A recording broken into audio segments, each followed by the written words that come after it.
ಬೆಂಗಳೂರಿನ ಹಲವಾರು ಮಾಲ್ಗಳು ಪಂಚೆ ಹಾಕೋ ಬಂದ್ರೆ ಏನೋ ಅವಮಾನ, ಅವ್ರಿಗೆ ಒಳಗಡೆ ಬಂದ್ರೆ ಅವಮಾನ. ಅದೇ ರೈತ ಬೆಳೀತಕ್ಕಂಥ ಅನ್ನವನ್ನು ಮಾರಾಟ ಮಾಡಿ ಇವತ್ತು ಎಷ್ಟೋ ಮಳಿಗೆಗಳು ನಡೀತಾ ಇದೆ ಮಾಲ್ ಒಳಗಡೆ. ಸೊ ಅದೇ ರೈತ ನಾಳೆ ದಿನ ಏನು ಕೊಡೋದಿಲ್ಲ ಒಳಗಡೆ ನಿಮಗೆ ಅಂತಂದ್ರೆ ಹೇಗೆ ತಾನೇ ಇವ್ರು ಮಾಲ್ ನಡೆಸೋದಕ್ಕೆ ಸಾಧ್ಯ? ಆಮೇಲೆ ಈ ಮಾಲ್ ಒಳಗಡೆ ಬರ್ತಕ್ಕಂಥ 90% ಹೆಚ್ಚು ಜನ ರೈತರ ಮಕ್ಕಳೇ ಒಳಗಡೆ ಬರೋದು. ಹಾಗಾದ್ರೆ ಪ್ಯಾಂಟ್ ಹಾಕ್ತವ್ರಿಗೆ ಅಷ್ಟೇ ಮರ್ಯಾದೆ. ಇಲ್ಲಿ ಎಷ್ಟೋ ಜನ ಹೆಣ್ಣು ಮಕ್ಕಳು ಗಂಡು ಮಕ್ಕಳು ಯಾವುದೋ ರಾಜ್ಯದವರು ಸರ್ ಕರೆಕ್ಟಾಗಿ ಬಟ್ಟೆ ಹಾಕೋರಿಲ್ಲ, ಅರ್ಧಂಬರ್ಧ ಬಟ್ಟೆ ಹಾಕೊಂಡು ಒಳಗಡೆ ಬರ್ತಾರೆ, ಅವ್ರನ್ನ ಬಿಡ್ತೀರಾ?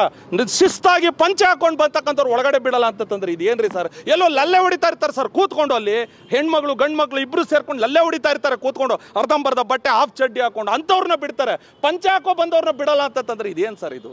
ಇದೇನು ನಡೀತಾ ಇದೆ ರಾಜ್ಯದಲ್ಲಿ? ಈಗ ಘಟನೆ ಬಗ್ಗೆ ಖಂಡನೆ ವ್ಯಕ್ತವಾಗ್ತಾ ಇದ್ದ ಹಾಗೆ ಈಗ ಸೆಕ್ಯೂರಿಟಿಯನ್ನು ಕೂಡ ಸಸ್ಪೆಂಡ್ ಮಾಡಲಾಗಿದೆ. ಆದರೆ ಮ್ಯಾನೇಜ್ಮೆಂಟ್ ನಮ್ದು ತಪ್ಪಾಗಿದೆ ಅಥವಾ ಏನೆಲ್ಲ ಮಾತುಕತೆ ಆಯ್ತು ಅನ್ನೋಂಥದ್ರ ಬಗ್ಗೆ ಇನ್ನೂ ಕೂಡ ಸಮಜಾಯಿಷಿ ಕೊಡ್ತಾ ಇಲ್ಲ ಸರ್. ಈಗ ನಾವು ಬಂದಿದ್ದೀವಿ, ಆ ಮಾಲ್ನ ಮ್ಯಾನೇಜ್ಮೆಂಟ್ ಅವ್ರು ಯಾವ್ದಿರ ಬರಲೇಬೇಕು ಸರ್. ಇನ್ನು ಕೆಲವೇ ಕ್ಷಣಗಳಲ್ಲಿ ನೆನ್ನೆ ಅನ್ಯಾಯಕ್ಕೊಳಗಾದಂಥ ರೈತರು ಇಲ್ಲಿಗೆ ಬರ್ತಾ ಇದ್ದಾರೆ. ಆ ರೈತರ ಮುಂದೆ ಇಡೀ ಮಾಲ್ನ ಒಂದು ಸಮಕ್ಷಮದಲ್ಲಿ ಆ ರೈತನಿಗೆ ಕ್ಷಮೆ ಕೇಳಬೇಕು. ಕ್ಷಮೆ ಕೇಳಲಿಲ್ಲ ಅಂದರೆ ನಮ್ಮ ಅರೆಸ್ಟ್ ಮಾಡಿದ್ರೂ ಪರವಾಗಿಲ್ಲ, ಇಲ್ಲಿಂದ ನಾವು ಎದ್ದು ಹೋಗೋದಿಲ್ಲ ಯಾವುದೇ ಕಾರಣಕ್ಕೂ. ಇಡೀ ರಾಜ್ಯದ ಕ್ಷಮೆಯನ್ನು ಕೇಳಬೇಕು. ನಾನು ಯಾರೊಬ್ಬ ಮ್ಯಾನೇಜರ್ ಮಾತಾಡ್ತಾರೆ ನೋಡಿ ಆ ವಾಯ್ಸ್ ರೆಕಾರ್ಡಲ್ಲಿ, ಯಾವುದೇ ಪಂಚೆ ಇದ್ದರೆ ಎಸ್ಕಲೇಟ್ರು ಏನೋ ಹಿಡ್ಕೊಬಿಡ್ತದೆ ಅಂತ ಹೇಳಿ. ಹಂಗಾರೆ ಇಲ್ಲಿ ಎಷ್ಟೋ ಜನ ಪಂಚೆನ ಏನು ಎಸ್ಕಲೇಟ್ರ್ ಸಿಗಾಕಳಿ ಅಂತಲೇ ಹಾಕೋ ಬರ್ತಾರೆ, ನಮ್ಮ ಮರ್ಯಾದೆಗೋಸ್ಕರ ಹಾಕೋ ಬರೋದು ಸರ್ ನಾವು. ಆದ ಕಾರಣ ಮ್ಯಾನೇಜರ್ ಯಾರಿದ್ದಾರೆ, ಮ್ಯಾನೇಜರು ಮತ್ತು ಮಾಲ್ಗೆ ಸಂಬಂಧಪಟ್ಟವ್ರು ಮುಖ್ಯ ಸ್ಥಾನದಲ್ಲಿ ಯಾರಿದ್ದಾರೆ ಅವರು, ಆ ರೈತ ಇನ್ನೇನು ಕೆಲವೇ ಕ್ಷಣಗಳಲ್ಲಿ ಬರ್ತಾ ಇದ್ದಾರೆ, ರೈತನಿಗೆ ಅವ್ರು ಕ್ಷಮೆ ಕೇಳೋವರೆಗೂ ಇಲ್ಲಿಂದ ನಾವು ಯಾವುದೇ ಕಾರಣಕ್ಕೂ ಎದ್ದು ಹೋಗೋದಿಲ್ಲ ಸರ್.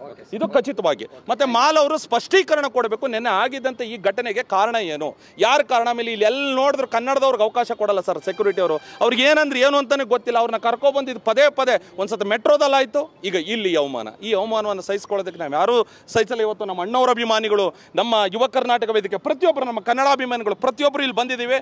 ನಮ್ಮ ಉದ್ದೇಶ ಒಂದೇ, ಆ ರೈತನಿಗೆ ನ್ಯಾಯ ಸಿಗಬೇಕು.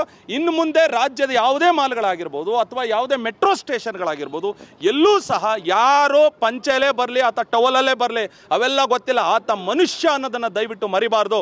ಮಾನವೀಯತೆ ದೃಷ್ಟಿಯಿಂದ ಅವರಿಗೆ ಗೌರವವನ್ನು ಕೊಡಬೇಕಾದಂಥ ಕೆಲಸವನ್ನು ಮಾಡಬೇಕು. ಮಾಡಲಿಲ್ಲ ಅಂದ್ರೆ ಅವರು ಮುಚ್ಕೊಂಡು ಮಾಲ್ ಮುಚ್ಕೊಂಡು ಸ್ಟೇಷನ್ ಮುಚ್ಕೊಂಡು ಮನೆಗೆ ಹೋಗಲಿ ಅವರು. ಸೊ ಕ್ಷಮೆ ಕೇಳಬೇಕು ರೈತ.